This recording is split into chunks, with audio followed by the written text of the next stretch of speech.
Welcome to Trutech academy. I'm your faculty Sudheer sir. So మనకి Telangana police department, మనకి Telangana state level police recruitment board మనకి డ్రైవర్కి మరియు మెకానికల్కి అంటే సివిల్ ఏఆర్ కూడా ఇచ్చింది, ఎస్ఐ కానిస్టేబుల్. వీటితో పాటు మనకు కావాల్సిన కంటెంట్ పోలీస్ కానిస్టేబుల్ డ్రైవర్స్ అనేటువంటిది నోటిఫికేషన్ ఇవ్వడం జరిగింది. సో పీటీఓ డిపార్ట్మెంట్లో పోలీస్ ట్రాన్స్పోర్ట్ ఆర్గనైజేషన్ మనకి 35, 36 కోడ్. ఇందులో పోలీస్ కానిస్టేబుల్ మెకానిక్ 7 ఉన్నాయి, డ్రైవరు 20 ఉన్నాయి. టోటల్గా మనకి 27 వేకెన్సీస్ అనేటువంటిది ఉండడం జరిగింది. ఈ 27లో వీటి యొక్క పే స్కేల్ మనకి ఎంత ఉంది సార్ అంటే 24,280 నుండి 72,850 అనేటువంటిది పే స్కేల్. సో మనకి హెచ్ఆర్ ఇవన్నీ యాడ్ చేసుకుంటే రఫ్లీ 40+ స్టార్టింగ్. మీరు ప్రొబేషనరీ పీసీ అయినా సరే ఖచ్చితంగా మీకు ఒక 40,000 వరకు రావడం జరుగుతుంది శాలరీ. ఓకే, సో మనకి ఏజ్ లిమిట్ ఎంత సార్ అంటే కానిస్టేబుల్, అందులో మనకి డ్రైవర్కి సంబంధించి ఏజ్ లిమిట్ అనేటువంటిది 18 to 27 ఇయర్స్ ఉంటుంది. ఎప్పటికి సార్ అంటే 1 జూలైకి. Then SC, ST, BC, EWS వారికి 5 ఇయర్స్ ఏజ్ ఎక్స్టెన్షన్ ఉంది. అంటే 18 to 32 ఇయర్స్ అనేటువంటిది only Telangana peoples. AP people వెళ్ళారనుకోండి ఓన్లీ 5% వెళ్తారు, అండ్ వాళ్ళ ఏజ్ మాత్రం 27 మాత్రమే ఉండాలి. సో ఎవరైతే హోమ్ గార్డ్స్గా వర్కౌట్ చేస్తున్నారో 18 to 45 ఇయర్స్ వరకు కూడా వీళ్ళు ఎలిజిబిలిటీ. సో మిగతా వాళ్ళు ఎక్స్ సర్వీస్ మెన్ కానీ ఒక డిపార్ట్మెంట్లో వర్క్ చేస్తున్న వాళ్ళు అదే డిపార్ట్మెంట్లో రావడం కానీ, గ్రూప్ 4 నుండి అంటే యాక్చువల్గా కానిస్టేబుల్స్ నుండి గ్రూప్ 4కి వెళ్తుంటారు, అక్కడ నుండి ఇక్కడికి ఎవరు రారు. ఇన్ కేస్ వాళ్ళు కూడా రావాలనుకుంటే వాళ్ళు లెంత్ ఆఫ్ సర్వీస్ కన్సిడర్ చేసుకొని ఎంత ఏజ్ అయితే ఫ్యాక్టర్ ఉందో అది తీసుకోవడం జరుగుతుంది. సో మెకానిక్కి మరియు డ్రైవర్కి ఓన్లీ మెన్ పీపుల్ మాత్రమే, జెంట్స్ మాత్రమే ఎలిజిబుల్, లేడీస్ మాత్రం ఎలిజిబుల్ లేదు. ఓకేనా? నెక్స్ట్, సో మనకి క్వాలిఫికేషన్ ఏముండాలి సార్ అంటే డ్రైవర్స్ రెగ్యులర్గా మనకి సివిల్ ఏఆర్ ఏపీఎస్పీలో ఏ విధంగా ఇంటర్మీడియట్ ఉంటుందో సిమిలర్గా ఇంటర్మీడియట్ ఉండాలి, లేదా ఎస్ఎస్సి ప్లస్ ఐటీఐలో ఆటో ఎలక్ట్రీషియన్స్ కానీ, మోటార్ వెహికల్ మెకానిక్ కానీ, మెకానిక్ మోటార్ వెహికల్ కానీ, సో డీజిల్ మెకానిక్ కానీ, ఫిట్టర్ కానీ ఏదైనా చేసి ఉండొచ్చు. ఇది నెసెసరీ క్వాలిఫికేషన్. బియాండ్ దట్ మనకి ఏం కావాలంటే హెవీ వెహికల్ లైసెన్స్ కావాలి. Must have a valid heavy passenger motor vehicles ఉండాలి. అండ్ హెవీ గూడ్స్ వెహికల్ ట్రాన్స్పోర్ట్కి సంబంధించి మనకి 29th జూలై 2026 కల్లా హెవీ వెహికల్ లైసెన్స్ ఉండాలి. ఫస్ట్ ఎల్ఎల్ఆర్ తీసుకున్న తర్వాత లైట్ వెహికల్ వస్తుంది, దెన్ ఆఫ్టర్ హెవీ రావడం జరుగుతుంది, దెన్ ఆఫ్టర్ బ్యాడ్జ్ నెంబర్ రావడం జరుగుతుంది. సో మనకి హెవీ వెహికల్ లైసెన్స్ అనేటువంటిది మ్యాండేటరీగా, డ్రైవర్ అంటే ఖచ్చితంగా లైసెన్స్ ఉండాలి, అది ఖచ్చితంగా ఉండాలి. సో మనకి రైట్ అయ్యి 6/6, లెఫ్ట్ అయ్యి 6/6 ఉండాలి. కలర్ బ్లైండ్నెస్ కానీ, ఫ్లాట్ ఫుట్ కానీ, వ్యారికోజ్ వెయిన్స్ కానీ, సో పీజన్ చెస్ట్ కానీ ఇవన్నీ ఉంటే మెడికల్స్లో తీసేస్తుంటారు. స్టేట్ మెడికల్ మనకి compare to central state medical ఈజీగా ఉంటుంది. Only exam is the tough, అదొకటి మీరు గమనించండి. So these are the medical standards. So procedure ఏంటంటే నార్మల్గా ప్రిలిమ్స్, పీఈటీ, పిఎంటీ తర్వాత మెయిన్స్ ఉంటుంది రెగ్యులర్గా. వీటికి మాత్రం first physical efficiency test, physical measurement test ఉంటుంది, దెన్ ఆఫ్టర్ డ్రైవింగ్ టెస్ట్ ఉంటుంది, ఫైనల్లీ రిటన్ టెస్ట్ ఉంటుంది. సో ఈ డ్రైవర్స్కి వచ్చేసరికి ఎవరైనా ఈ పీఈటీ, పిఎంటీలో ఫస్ట్ చేయాల్సింది ఏంటంటే 60 to 100 మీటర్ రన్స్ అనేటువంటిది 7 minutes 15 seconds ఫినిష్ చేయాలి. 7 minutes 15 seconds ఫినిష్ చేయాలి. దెన్ ఆఫ్టర్ మెజర్మెంట్స్ ఎవరు ఉండాలంటే నాట్ లెస్ దాన్ 162 సెంటీమీటర్స్, 162 సెంటీమీటర్లు కూడా తక్కువ ఉండకూడదు. 1600 మీటర్ రన్ని 7 నిమిషాల 15 సెకండ్లు లోపు వేయాలి. And then after long jump 4 meters, shot put ఏదైతే ఉందో ఈ 7.26 kg అనేటువంటిది 6 meters ఇస్తే మీరు ఫస్ట్ అనేటువంటిది పిఏటీ క్వాలిఫై అవుతారు, పీఈటీ, పిఎంటీ.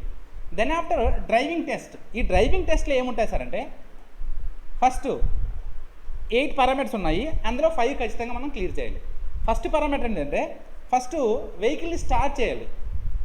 అది స్టార్టింగే లైట్ మోటార్ వెహికల్ ఏది జీప్ కానీ, కార్ కానీ రెస్ట్ పొజిషన్ నుండి level of up to gradient, down gradient వరకు, అంటే కింద నుండి మీదకి లేదంటే మీద నుండి కిందకు వస్తున్నప్పుడు కూడా స్టార్ట్ చేయగలరు vehicle first.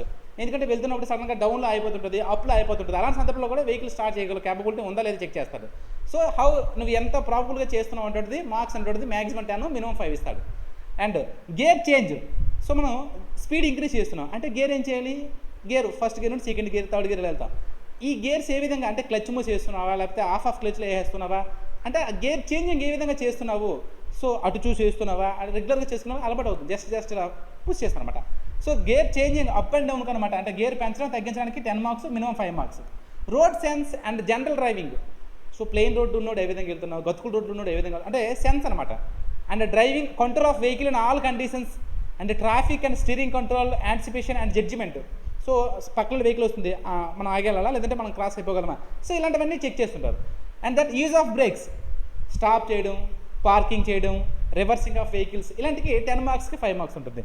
And following the road police signals and traffic signals, మనకి రెడ్, గ్రీన్, ఎల్లో తెలుసు. సో ఒక ట్రాఫిక్ పోలీసు వాళ్ళు ఇచ్చే సింబల్స్ బట్టి ఇలా అంటాడో, ఇలా రమ్మంటాడో, ఇలా అంటాడు, ఇవన్నీ కూడా ఆ సింబల్స్ అనమాట తెలిసి ఉండాలన్నమాట. And to carry out minor repairs and attend to break down problems. Vehicle always మనం హెల్తీ కండిషన్సే సమ్టైమ్స్ బ్రేక్ డౌన్ అవుతుంటాయి. అలాంటిది వెహికల్ అనమాట అన్ని కండిషన్లో ఒకలా ఉండదు. సో టైర్ పంక్చర్ అవ్వచ్చు, సడన్గా ఓవర్ హీట్ అవ్వచ్చు, ఇలాంటి చిన్న చిన్న రిపేర్స్ కూడా నువ్వు చేసుకోగలగాలి. చేసుకొని వర్క్షాప్కి వెళ్ళినంత వరకు ఆ వెహికల్ రన్ చేసే కండిషన్ ఉండాలి. సో అలాంటివి నువ్వు ఏం చేయగలుగుతున్నావు. And knowledge of motor vehicle mechanism, ఈ మోటార్ వెహికల్ మెకానిజం ఏ విధంగా ఉంది వాటి మీద నీకు అవగాహన ఉండాలి. And knowledge of preventive maintenance. So ఇవన్నీ ప్రాక్టికల్గా నువ్వు చేయాల్సినవే. అంటే నువ్వు డ్రైవింగ్ నీకు పర్ఫెక్ట్గా వస్తే ఇది చేయగలుగుతావు, లేదనుకుంటే ఇప్పటికైనా మించిపోయింది లేదు. మనకి 4-వీలర్ లెర్నర్స్ నేర్పించే వాళ్ళు ఉంటారు, daily 1 hour 2 hour kilometres base చేసుకుని వాళ్ళు నేర్పుతుంటారు. ఒకటి మీరు ప్రాక్టీస్ చేయండి. సో మనం కోచింగ్ దేనికి ఇస్తున్నాం సార్ అంటే, సో మనం ఈ ఫైనల్ రిటన్ ఎగ్జామినేషన్కి మనం ఇస్తున్నాం. ఇందులో మెయింటెనెన్స్ రెస్పాన్సిబిలిటీ ఏంటి సార్? మెయింటెనెన్స్ రెస్పాన్సిబిలిటీ అంటే నీకు వెహికల్ ఇచ్చారంటే వెహికల్తో పాటు దానికి సంబంధించిన ఆయిల్ బుక్, పెట్రోల్ కానీ డీజిల్ కానీ ఒక ఇండియన్ బుక్ ఇస్తారు. అందులో డేట్ వేసి 3 రిసిప్ట్లు ఉంటాయి. అంటే ఒక లైన్ మీద నెంబర్ ఆఫ్ ఉంటుంది, ఒక లైన్కి 3 రిసిప్ట్లు ఉంటాయి. ఒకటి ఆఫీస్ కాపీ, నీ దగ్గర ఒక కాపీ ఉంటుంది, మీ ఆఫీస్ దగ్గర ఒక కాపీ ఉంటుంది. అంటే 25 లీటర్స్ వేస్తున్నావు అంటే మీకు మంత్లీ 150-200 లీటర్స్ డీజిల్ ఇస్తారు. సో దాన్ని ఏ విధంగా మెయింటెనెన్స్ చేస్తున్నావు, దీన్ని ఎప్పుడు సర్వీసింగ్ చేసినావు, దీన్ని టైర్ ఎప్పుడు మార్చినావు, ఏం కండిషన్స్ ఉన్నాయి, ఇవన్నీ కూడా మెయింటెనెన్స్ రెస్పాన్సిబిలిటీ. డ్రైవర్ డైలీ చేయవలసిన రొటీన్ డ్యూటీ ఉంటుంది, అదేం చేస్తున్నావు. అదేవిధంగా పీరియడికల్ మెయింటెనెన్స్, 1 మంత్కి ఏం చేయాలి, 2 మంత్స్ అంటే ఇంజిన్ ఆయిల్ ఎప్పుడు చేంజ్ చేయాలి, టైర్స్ ఎప్పుడు చేంజ్ చేయాలి, ఎయిర్ ఎప్పుడు చెక్ చేయాలి, that is periodical maintenance. And battery maintenance, battery చూడండి కొన్ని సందర్భంలో స్టార్ట్ అయ్యేటప్పుడు చాలా ఇబ్బంది పడుతుంది అనమాట. సో బ్యాటరీ మెయింటెనెన్స్, బ్యాటరీ బాగుందా, దాన్ని ఛార్జింగ్ చేస్తే సరిపోతుందా, లేదంటే రీప్లేస్మెంట్ కొత్త బ్యాటరీ తీసుకోవాలా. So battery maintenance and specific gravity, అందులో ఉన్నటువంటి లిక్విడ్ ఎంత ఉందో చెక్ చేసుకోవాలి.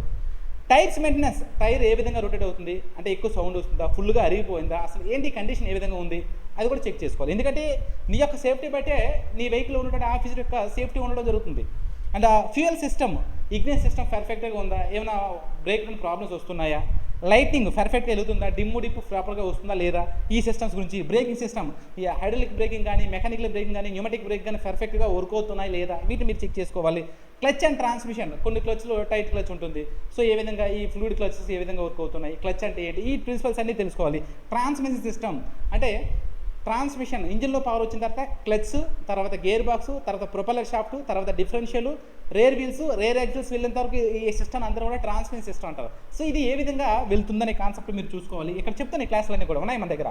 ఫ్యూయల్ అకౌంటబిలిటీ, ఫ్యూయల్ ఏ విధంగా వస్తుంది అకౌంటబిలిటీ, ఆ ఫ్యూయల్ కన్జ్యూమ్ చేయడానికి నువ్వే అకౌంటబిలిటీ ఉండాలి. And dash board instruments, odometer ఉంటుంది, స్పీడోమీటర్ ఉంటుంది, లెవెల్ ఇండికేటర్ ఉంటుంది, ఫ్యూయల్ లెవెల్ ఇండికేటర్ ఉంటుంది, ప్రెజర్ ఇండికేటర్ ఉంటుంది. సో ఈ వైపర్స్ ఇవన్నీ కూడా డాష్ బోర్డ్ మీద నీకు కనిపిస్తుంటాయి. అంటే ప్రతి ఒక్క సెన్సార్స్ గురించి నీకు తెలియాలి. అండ్ కన్పీ and sheets cleaning of the windscreen and wipers ద్వారా ఏ విధంగా ఆ విండ్ స్క్రీనింగ్ ఉంటుంది. Minor repairs, fan belt repairs కానీ చిన్న చిన్న మైనర్ రిపేర్స్ గురించి నువ్వు తెలుసుకోవాలి. అటెండింగ్ వీల్ పంచెస్ అనేవి ఏ విధంగా అటెండింగ్ అవ్వాలి. సో 100-120 వెళ్తున్నావు, సడన్గా ఒక టైర్ పంచర్ అయింది, ఏమవుతుంది. సో ఎర్లియర్గా నువ్వు ఏ విధంగా ఐడెంటిఫై చేస్తుంటావు. ఎయిర్ లాక్ రిమూవల్ ఏ విధంగా చేయాలి, మోటార్ వెహికల్ యాక్ట్ గురించి, first aid practice, safety precautions, ఈ 2 సిలబస్ మన దగ్గర ఉన్నాయండి. సో వీటిని మీరు చేయాలంటే ఒకటి physical efficiency test, physical measurement test, అది కంప్లీట్గా నీ చేతిలో ఉంది.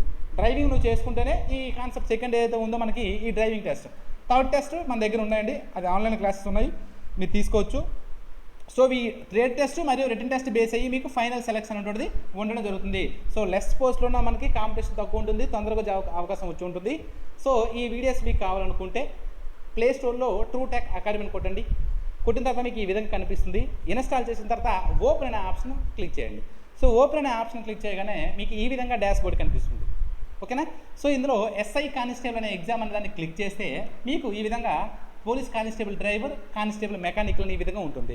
సో మీరు ఈ కానిస్టేబుల్ డ్రైవర్ అనేది కావాలనుకుంటే ఆ డ్రైవర్ని క్లిక్ చేసి పేమెంట్ ఆప్షన్కి వెళ్తే పేమెంట్ అవుతుందండి. సో మనకి ఇది ఓన్లీ 1499. 6 months వ్యాలిడిటీ, ఈలోపు మీకు ఎగ్జామ్ కూడా కంప్లీట్ అవుతుంది. ఈ 1499కే మీకు ఈ కోర్స్ ఇవ్వడం జరుగుతుంది. సో ఎవరైతే ఉన్నారో వాళ్ళ ఫస్ట్ 50 స్టూడెంట్స్ మాత్రమే ఈ కోడ్ అప్లికబుల్ అవుతుంది. కాబట్టి దీన్ని యాజ్ ఎర్లీ యాజ్ పాసిబుల్గా మీకు అవసరమైతే పర్చేస్ చేసే ప్రయత్నం చేయండి. సో ఏమైనా డౌట్స్ ఉంటే freely ask TrueTech Academy. Thank you, and more videos and more updates, please subscribe TrueTech Academy.